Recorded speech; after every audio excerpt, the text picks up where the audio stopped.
Good morning, friendship, mga kapatid, kaibigan. Heto, pauwi na po ako. Maaga kaming napauwi ngayon kasi nga ay yung aming materyales o ingredients ng aming produkto ay hindi tumigas yung sauce, so malambot siya, parang liquid. Kasi dapat yung gagawin ng pang-araw, dahil night shift po ako, yung sa naman siya, pang day shift ba, pang araw, ay gagawin na sana namin kasi nga may mga hindi papasok dahil nga sa snow, mayroon namang malilate dahil din sa snow. Kaya ang option ay gagawin namin yung gagawin ng pang-araw.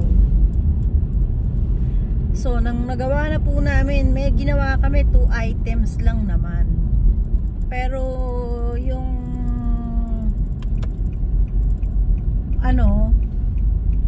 yung mismo dun sa childo,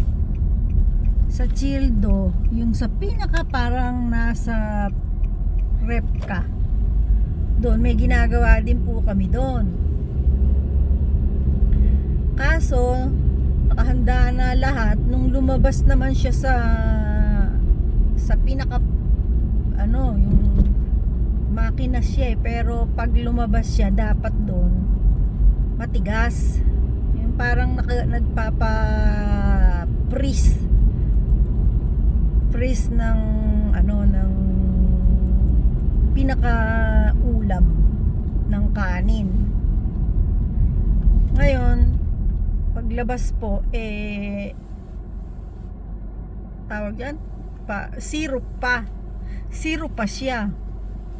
So hindi namin ipinagpatuloy at sinabi muna namin sa nakakataas kung yung by okay o hindi. Pero kasi para sa amin hindi okay yun, kasi ilalagay po yun sa ibabaw ng ng pinaka parang ang tawag dyan, food pack nga ba yan sa English, ilalagay po sa ibabaw yun. Ngayon kung ganun lusaw-lusaw ay pagka nirarap kasi yun, pumapasok yun sa makina rin. Paglabas niya nakarap na siya buong buo. Ngayon ang kaso po ay malambot nga.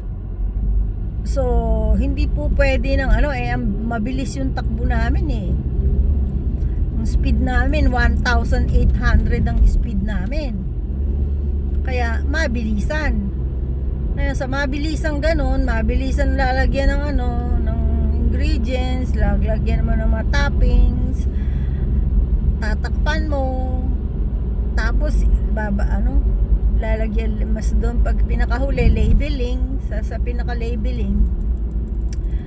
Hindi po pwede siya dahil magkakanda, dumi-dumi, dahil mababasa yung mismo pinaka-food pack niya. Kaya hinintay namin siya for 30 minutes. After nung tawagin namin yung nakakataas, ngayon yung pala merong hindi na ilagay na ingredients, pampatigas, hindi nalagay sa, kung dito kasi yun katakuriko kung tawagin katakuriko, ewan ko kung ano tawag dyan sa Pilipinas o kung saan man, yung pampatigas ng parang pang-crunchy nga ba, para siya maging solid. siguro para din siya parang parang dito hindi masyado, hindi siya masyado na snow dito.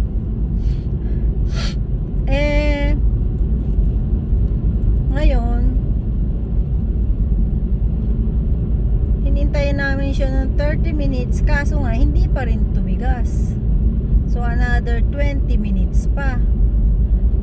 Nasa kami, nasa chilled kami parang freezer syempre pagka naghihintay kang ganun at wala kang ginagawa, parang naka-standby ka, ay naku po, talaga naman kung napakalamig.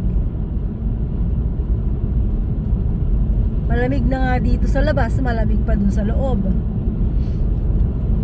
Kaya hintay habang naghihintay, nung nakita nila, chine-check nila parang hindi talaga tumitigas yung yung ulam. Ano po yun beef yun. Tapos beef na may egg siya. Kaya na pagpasyahan ay mukhang matatapon pa yatan lahat.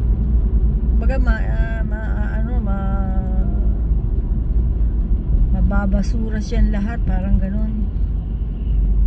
Kasi nga kulang ng isang material or isang ingredients na hindi nakapagtigas nung kasi usually po kasi pinatitigas yun para pagka inilagay sa ibabaw ng pack ng kanin, matigas siya, tapos tatakpan siya, tapos rarap siya, so hindi siya kahit ma-slide siya ng konti, hindi mag ano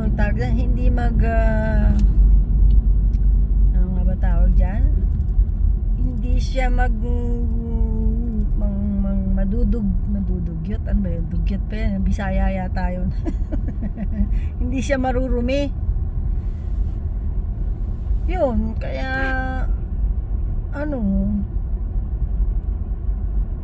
napagpasyahan na sige. Sabi ng leader dun na na half Japanese, half Chinese. Sabi niya, uwi na lang tayo. Ako rin, sabi niya, kanina pa ako uwi. Uwi na lang kaya tayo. Hanggang sa umuwi na nga kami. Kaya ngayon, kung malate man yung pang-araw, meron namang mga trainee yata tawag to sa mga yun, na pwedeng mag-substitute. Kaya eto, umuwi na kami. Kaya ako'y pauwi na. Medyo naaga nga lang ng konti dahil sa bihira naman ako umuwi ng maaga talaga. Usually ay nasa mga 7, 8 ganyan. So ngayon medyo maaga, lumabas ako, nag-time out ako ng 6:44. So kaya eto, pauwi na ako. At meron namang lugar na malakas ang buhos ng snow. Meron namang yan, parang ganyan lang, pakonti-konting ganyan. Meron siyang lugar na malakas.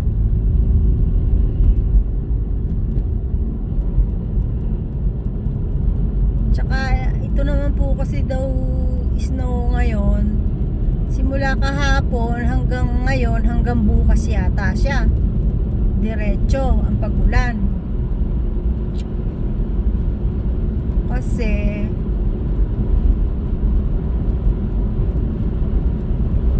kaya ganyan na hindi masyadong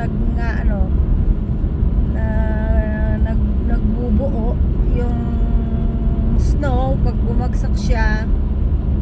Kasi mainit naman ang lupa eh. Dahil nga nag-summer eh. Ang summer din po dito kasi sobrang init. Yung tipo na pag sa bahay mo, sasabihin mo, sobrang init, parang konting kilos mo lang, tumatagaktak na pawis mo. Bagay, totohanan po yun. Pag summer, umakyat ka lang dun sa itaas ng bahay namin, sa second floor. Talagang tatagaktak ang pawis mo, hindi mo na kailangang mag-exercise. Kusang lalabas ang mga taba-taba mo, mga huhulas ka mismo. Ganun po pag summer dito.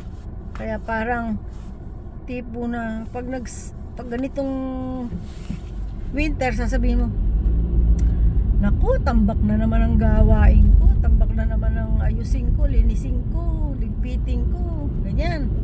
Kasi pag po winter, dumadami mga ayusin eh, kasi natatambak kasi, para bang naano kang galaw-galawin eh.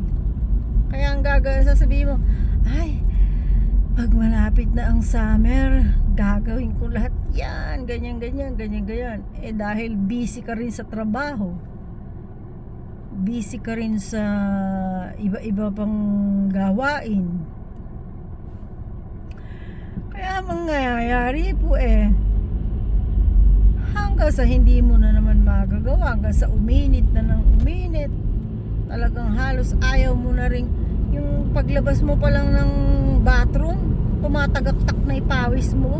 Ganun po dito pagka summer eh. Kalalabas-labas mo pa lang ng bathroom, paglabas mo talagang tumatagaktak na ipawis mo. Yun, ganun. Kaya naman, ayan, ang nangyayari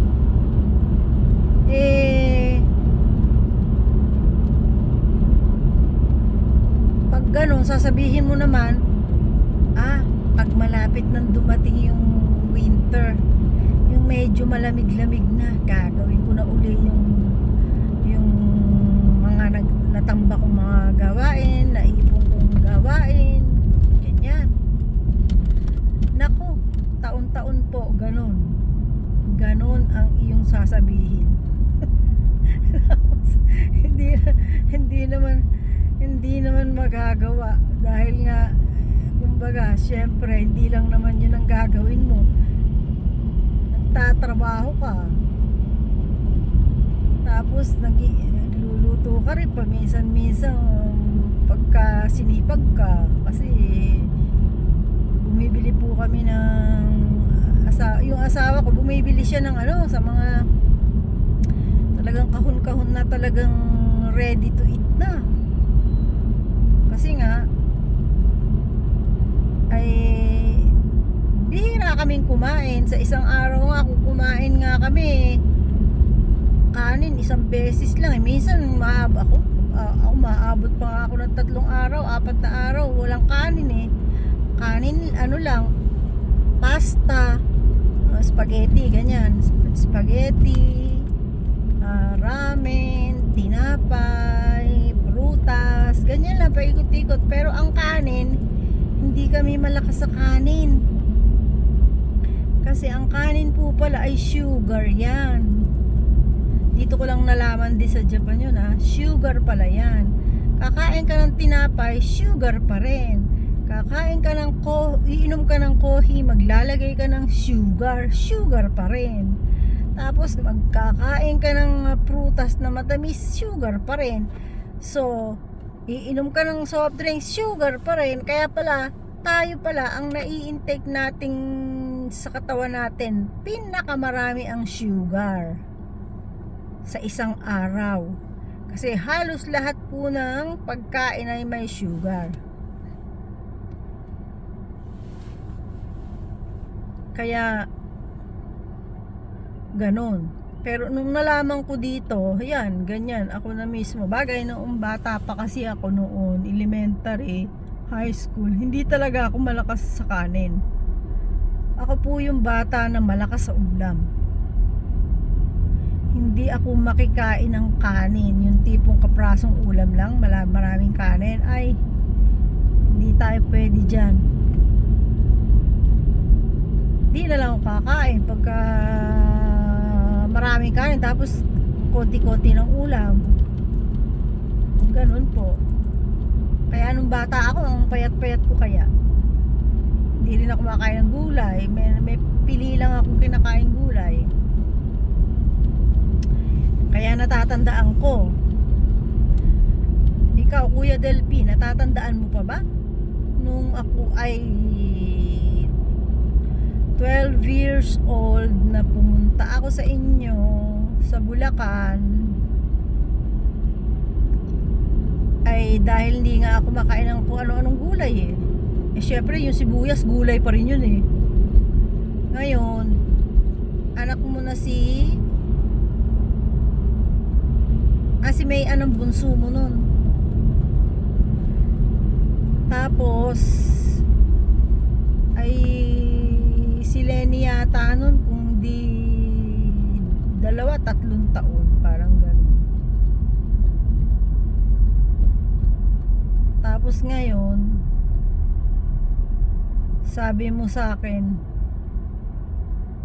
"Oy, kapatid, makakain ka ba ng sibuyas?" Eh mahilig ka pala sa itlog na may sibuyas. Parang yung anak ko mahilig sa itlog na may sibuyas. Gusto niya maraming sibuyas. Tapos sabi ko sa'yo, ay nako, kuya ko, hindi ako kumakain ng gulay. Lalong lalo na yung sibuyas at bawang. Hindi ako kumakain yan. Sabi niya, anong gusto mo sa itlog? May sibuyas, walang sibuyas? Sabi ko, ay di syempre walang sibuyas. Tapos kaluto-luto mo, puro sibuyas, hindi ko makita itlog. Tapos, ewan ko lang kung natatandaan mo pa yan. Ako, tanda ko yan. 10-11 years old akong ganyan eh. Nasa ganun edad ako eh.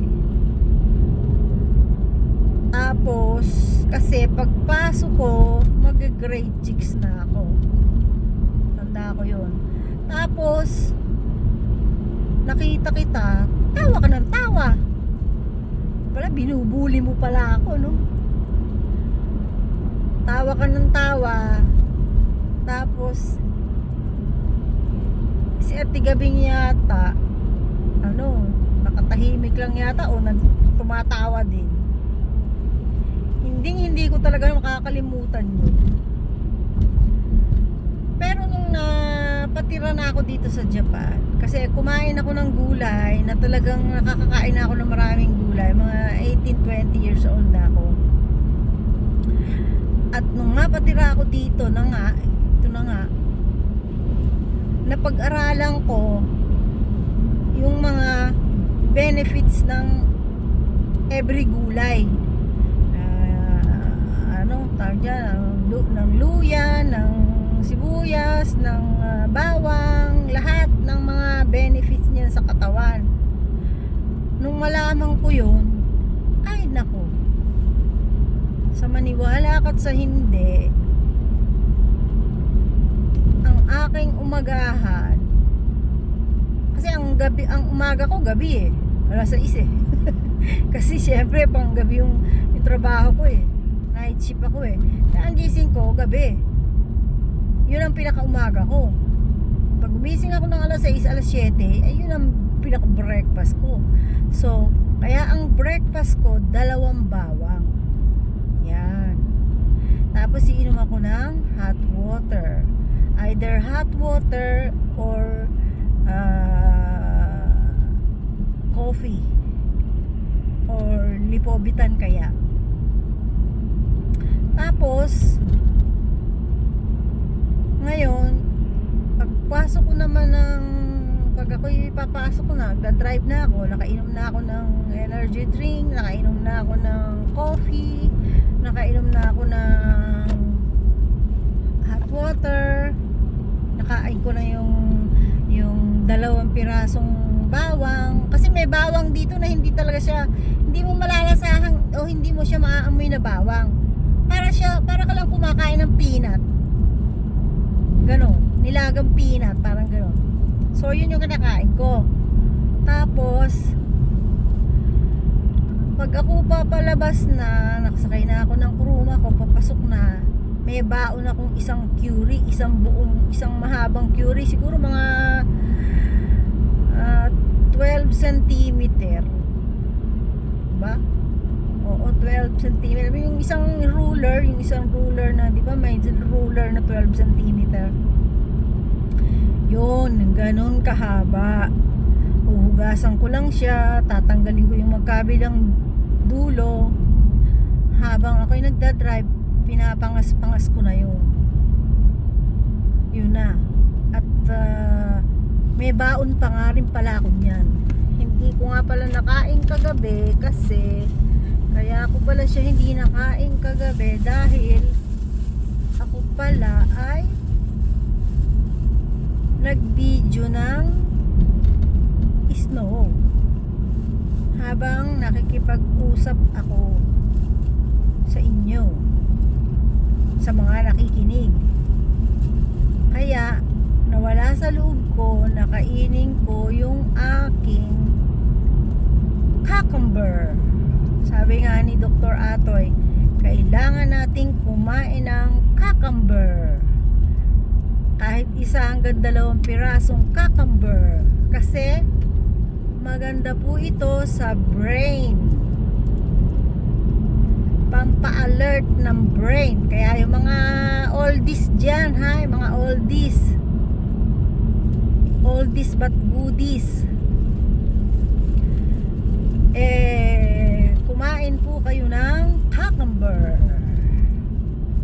Kaya pag kayo kumain ng cucumber, magiging alert ang inyong mind, ang inyong brain, ang inyong utak. Ayaw nyo ba nun tatalino kayo uli? Or magiging mas matalino pa uli kayo? Kaya ngayon dito na ako dumiretso sa Omihashi. Yan, natandaan nyo na ba yung sinabi ko? Omihashi, yung maliit na bridge na sa Biwako or nasa lake. Sinabi ko sa inyo yan nung isang araw. Ngayon malapit na ako dyan sa tulay na yan. And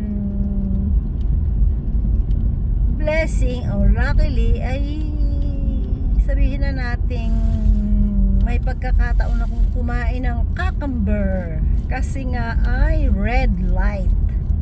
O diba? Kaya kakain ako ng cucumber ngayon. O ayan. Ayan, o nakikita nyo ba ito? Ayan, o diba? Kita nyo yung cucumber. Ayan, ang cucumber. Ayan, o ang laki diba? O yan ang gulay. Kakainin ko ngayon yan. At taga ko naman kasi meron akong kasamahan na birthday niya. Nagbigay siya ng binigyan niya ako ng ano ba yan? Yung macaroni salad. And nung malapit na uli kami bumaba sa site, meron pa palang pahabol na biscuit. So yun ngayon, kinain ko ngayon yung biscuit na yun.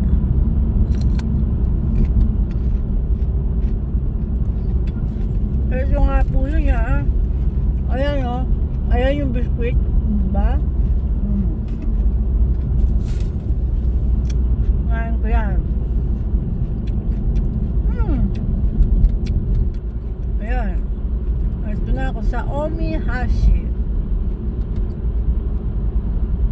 Mas maliit siya dun sa malaking bridge. The biggest bridge here in Biwako, Shiga. Ito naman, the smallest one. Hindi pala, second to the sabihin na natin next to the biggest bridge ka na.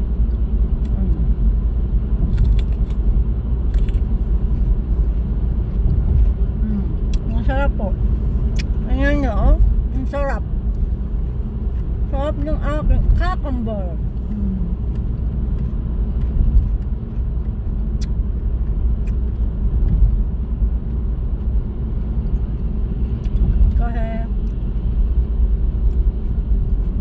Dumaan kasi dadaan ako mamaya ng 7-Eleven kasi may bayarin ako. Yung mga bayarin ko po kasi dito may first week, second week, and third week. Ito nyo yan. O yan, pero maganda pa rin, o. Tingnan nyo, o. O yan, o. Yung bundok, hindi nyo makita yung mountain, o. Hindi nyo makita kasi ano siya, puting-puti sa snow.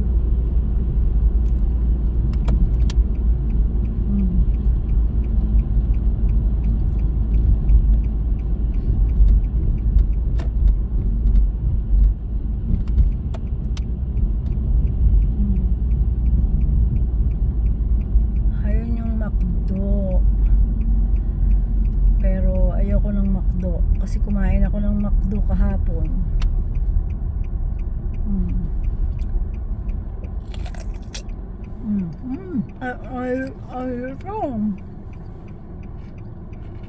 Ay lutong po ng cucumber, oh.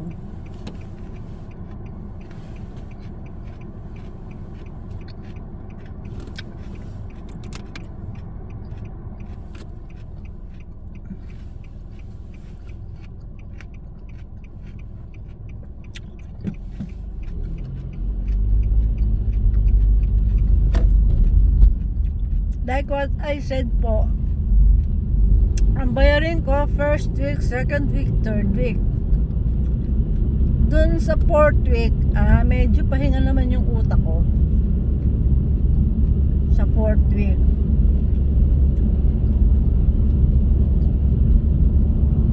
Ngayon, first week, ito ngayon babayaran ko ngayon yung sa 7-Eleven. Ito yung bayarin kong last ng pang first week siya.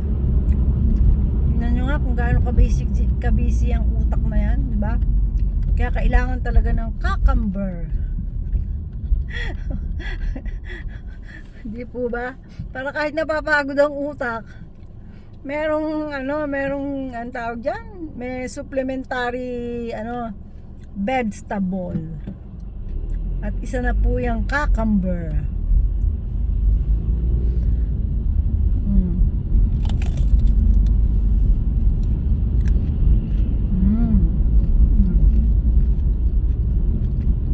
Dito medyo umaano na siya.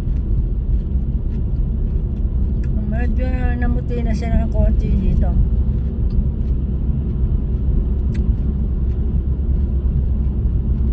Pag po hanggang mamaya, hanggang bukas yan,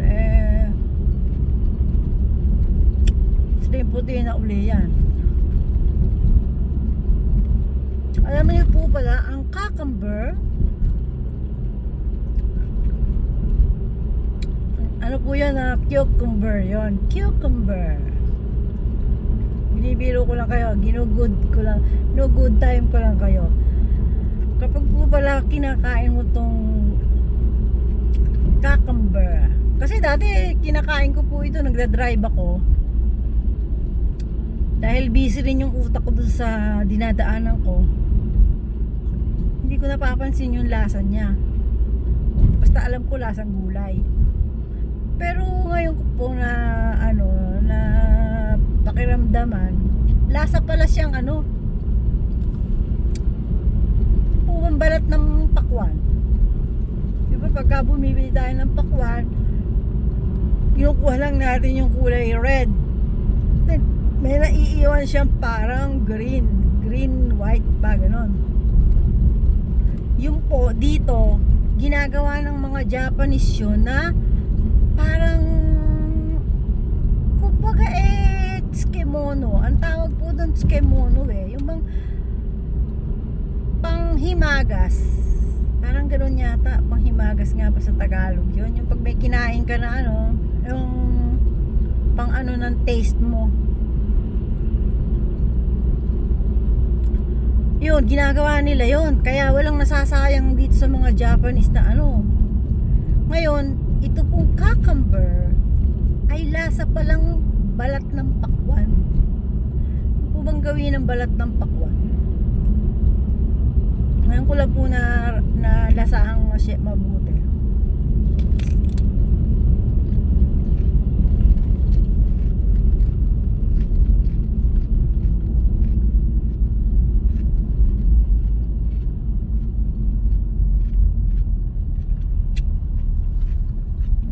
Kung mamaya dumaan sa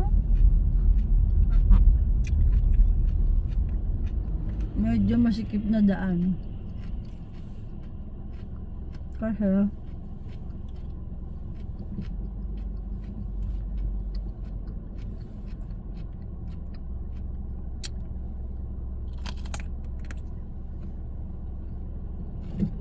pupunta ako ng 7-Eleven.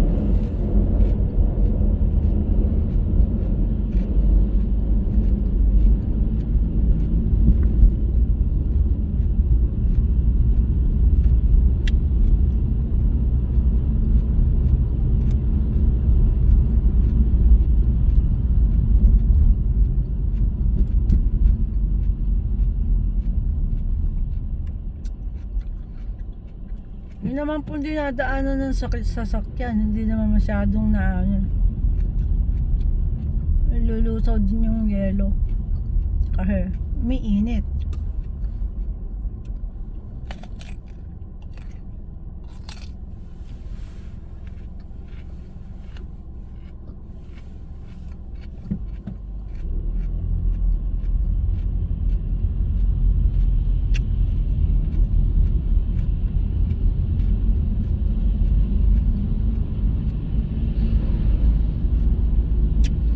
Kasi day of pandapogi ko ngayon, daan akong 7-Eleven, makabili na rin ng chicken.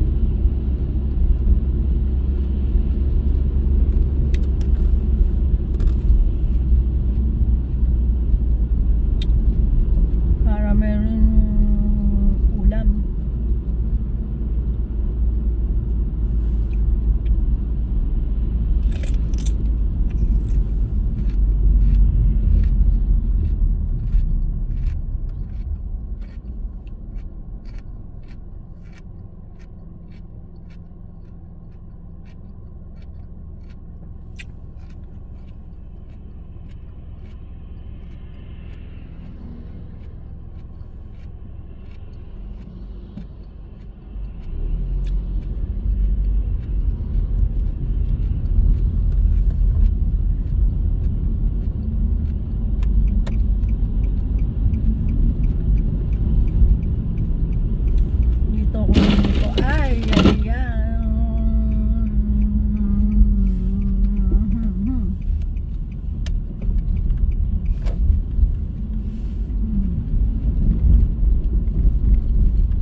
Sa masikip na daan,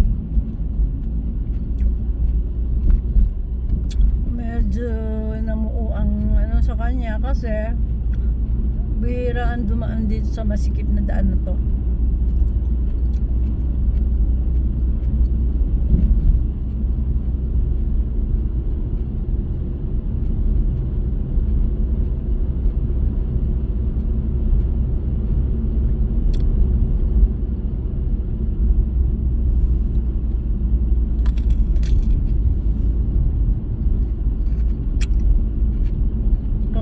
ko ng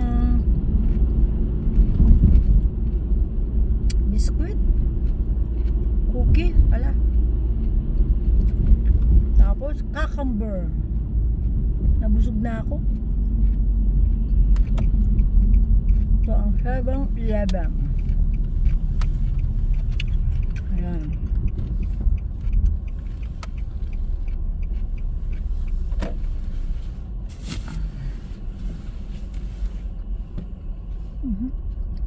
Paano ba? Yan. Hindi kami magkakita anong parking. Ay. Tatansyahin na lang natin. Hindi ko makita yung parking. Ay, yung ano, yung white. Kasi nga, natatabunan ng snow. Yan, tansyahan na lang. Tingnan ko nga. Huwag pa lang konti. Aha. Ayun, nakita ko na. Nadaanan ng gulong ko. Ayan. Ayan. Okay. Ay, kabayan potro. Sobrahan na pala ako ng urong. Okay.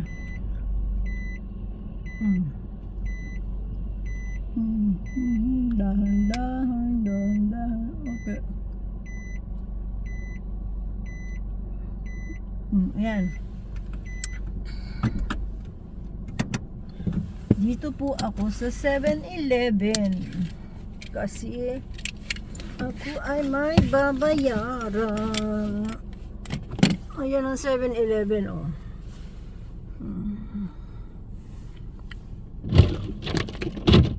Diba? Nakita yung 7-Eleven. Kaya po, bababa na muna ako. Ede, bye-bye muna tayo. Sige, bye-bye muna po. God bless. Lumalakas po yung ano, malakas po yung snow. Diba? Okay, bye-bye.